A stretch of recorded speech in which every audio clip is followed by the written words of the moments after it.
તાંત્રિક વિધિથી પૈસા 4 ગણા કરી આપવાનું કહીને લોકોને દારૂમાં સોડિયમ નાઇટ્રેટ ભેળવીને મોતને ઘાટ ઉતારી પૈસાને દાગીના લૂંટી લેતા ભુવા નવલસિંહ ચાવડાની સરખેજ પોલીસે 5 દિવસ પહેલા ધરપકડ કરી હતી।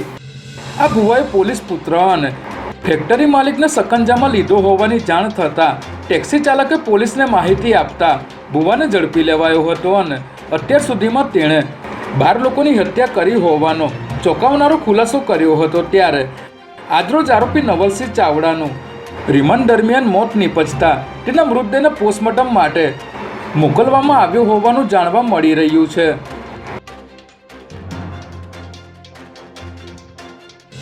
અમદાવાદના પોલીસ સ્ટેશનોમાં કાર્યરત પોલીસ ઇન્સ્પેક્ટરો, એસીપી તેમજ અન્ય ઉપરી અધિકારીઓ માટે ઉઘરાણા કરતા 13 વહીવટદારોની જિલ્લા બહાર બદલી કરવામાં આવી હતી।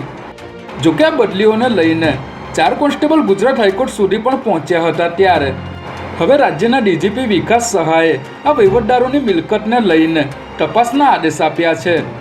આ સમગ્ર કેસની તપાસ સ્ટેટ મોનિટરિંગ સેલના વડા નિર્લિપ્ત રાયને સોંપવામાં આવી છે અને જો વહીવટદારો પાસેથી વધારાની મિલકતો મળી આવશે તો કાયદેસરની કાર્યવાહી કરવામાં આવશે।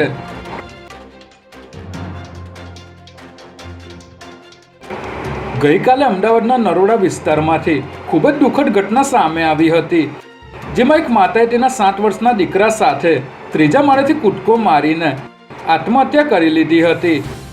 આ મહિલાના પતિ ડોગ સ્ક્વોડમાં ફરજ બજાવે છે, જ્યારે તેના સસરા પણ પોલીસ વિભાગમાંથી નિવૃત્ત થયા છે। ત્યારે આ મહિલાના ભાઈએ પોલીસને પુરાવા આપી કહ્યું હતું કે તેના સાસરીવાળા મારી બહેનને અનેક વખત મારઝૂડ કરી માનસિક ત્રાસ આપતા હતા, જેને પગલે નરોડા પોલીસે મહિલાના પતિ મિતેશ વાણિયા સહિત તેના સાસુ અને સસરાને અટકાયતમાં લઈને કાયદેસરની કાર્યવાહી હાથ ધરી છે।